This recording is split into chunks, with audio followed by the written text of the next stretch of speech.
Density. Density is the amount of mass expressed in kilograms contained in 1 cubic meter of a substance. Density equals mass divided by volume. In pump calculations, we will be dealing with the density of liquids. Mass will be in kilograms and volume will be in cubic meters. Therefore, the units of density will be kilograms per cubic meter.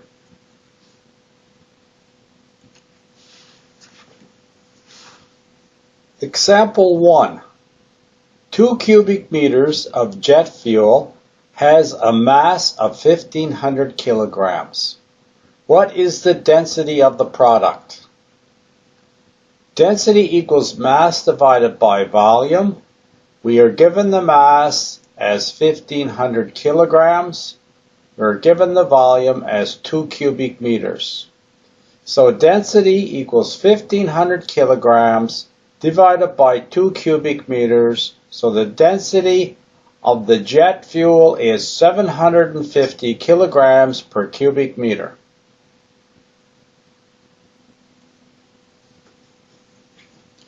Relative density. Relative density of a liquid is the ratio of its density in kilograms per cubic meter to the density of water at 4 degrees Celsius. Since the density of water at 4 degrees Celsius is 1,000 kilograms per cubic meter, the relative density of a liquid equals its density in kilograms per cubic meter divided by 1,000 kilograms per cubic meter. Since relative density is a ratio, it has no units. The relative density of water at 4 degrees Celsius will therefore be 1.0. Example 2. A 500 cubic meter tank of hydrocarbon is 60% full. The product has a mass of 225,000 kilograms. What is the relative density of the product? In order to solve this problem, we will divide it into 3 steps.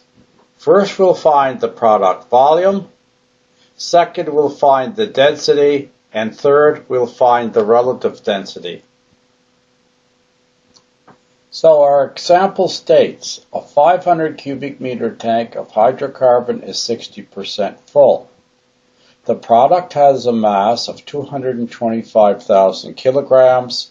What is the relative density of the product? Step 1. Find the product volume. The total tank volume is 500 cubic meters. If the tank is 60% full, the tank inventory would be 500 cubic meters times 0.6, so the product volume would be 300 cubic meters. Step 2. Find the density. Density equals mass divided by volume. So the density equals 225,000 kilograms divided by 300 cubic meters. Density of the product would be 750 kilograms per cubic meter. Step 3. Finding the relative density. Relative density equals the density divided by 1,000 kilograms per cubic meter. Relative density equals 750 kilograms per cubic meter divided by 1,000 kilograms per cubic meter. So the relative density of the product is 0.75.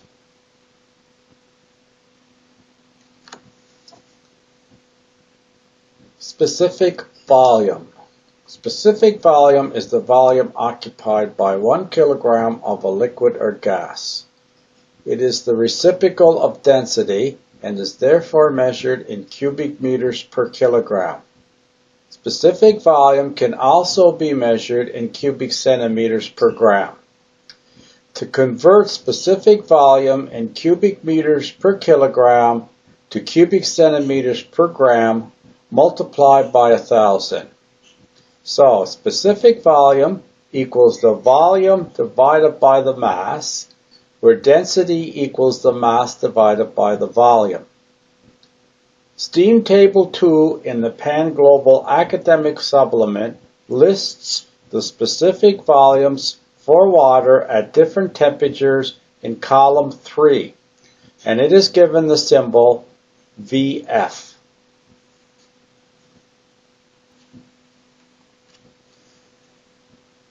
Finding the relative density of water at a temperature other than 4 degrees Celsius.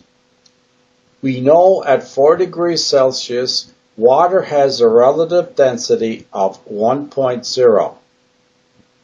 For a temperature other than 4 degrees Celsius, we'll use the following procedure.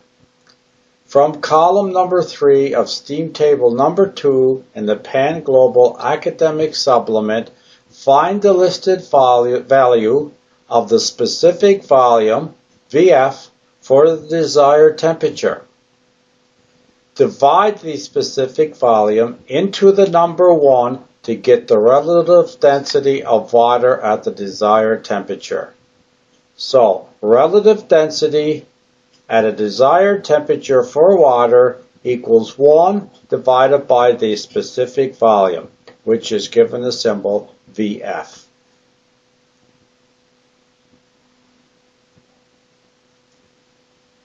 Example 3. Find the relative density of water at 90 degrees C. From Steam Table number 2 at 90 degrees C, in column 3, we see the specific volume of water is 1.036. So the relative density of water at 90 degrees C equals 1 divided by VF. Relative density of water at 90 degrees C will equal 1 divided by 1.036. Relative density of water at 90 degrees C is therefore 0.965.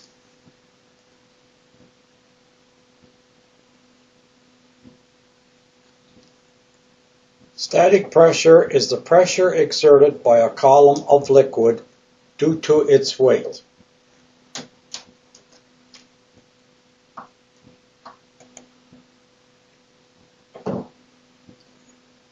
Water at 4 degrees Celsius has a density of 1,000 kilograms per cubic meter.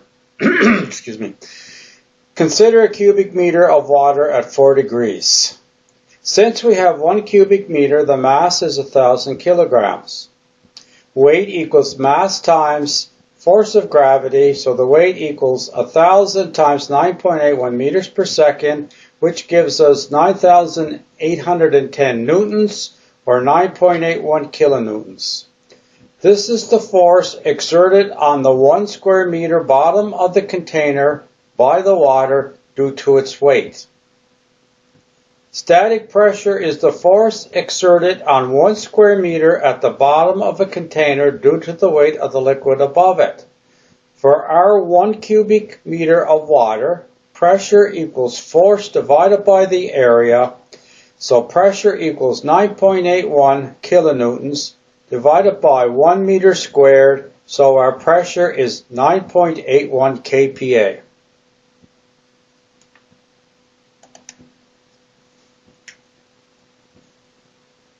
The pressure exerted by 1 cubic meter of water at 4 degrees C on the bottom of the container due to its weight is 9.81 kPa. Since we are looking at an area at the bottom of the container of 1 meter squared, the magnitude of the force and the pressure are the same.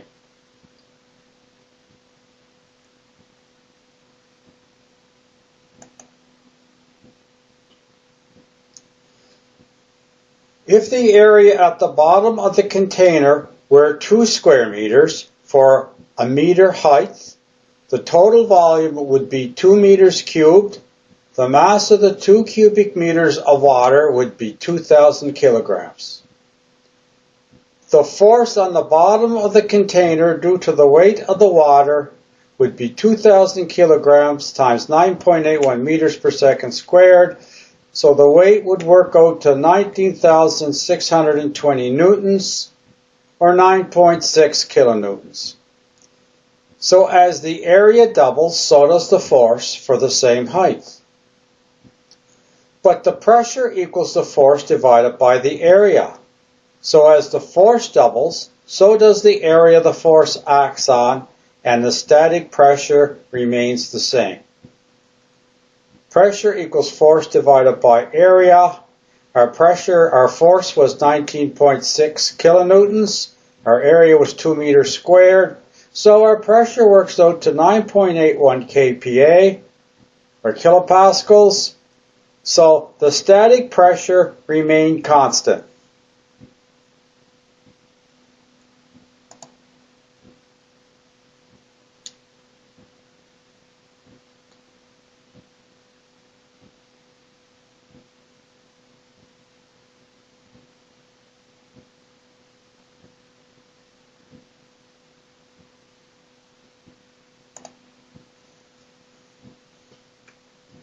If the column of water was 1 meter squared at the bottom and 2 meters high, the volume of water would again be 2 cubic meters. The mass would be 2,000 kilograms, and the force on the 1 square meter at the bottom of the column would again be 19,620 newtons, or 19.6 kilonewtons. Since pressure equals force divided by area, the pressure would be 19,620 newtons divided by 1 meter squared. So the pressure would be 19,620 pascals, or 19.6 kPa. So if the area the force acts on stays the same, but the height of the water column doubles, the force and the pressure both double.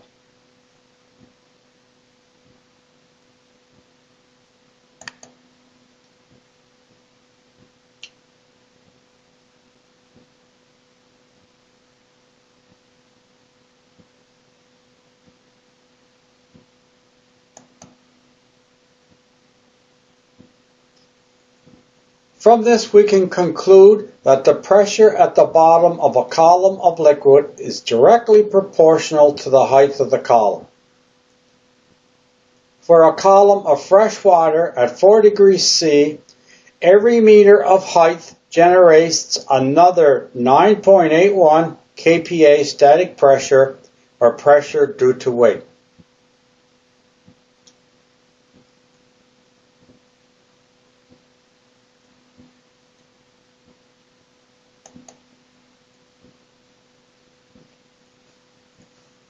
If a 1 meter high column of liquid has half the relative density of water, the pressure at the bottom of the column would be half that of water, or 9.81 kPa divided by 2, which would give us 4.905 kPa. From the above information, we can derive a formula for finding the static pressure of any liquid. Static pressure in kPa equals the relative density of the liquid times the height of the liquid column times g, which is 9.81 meters per second squared.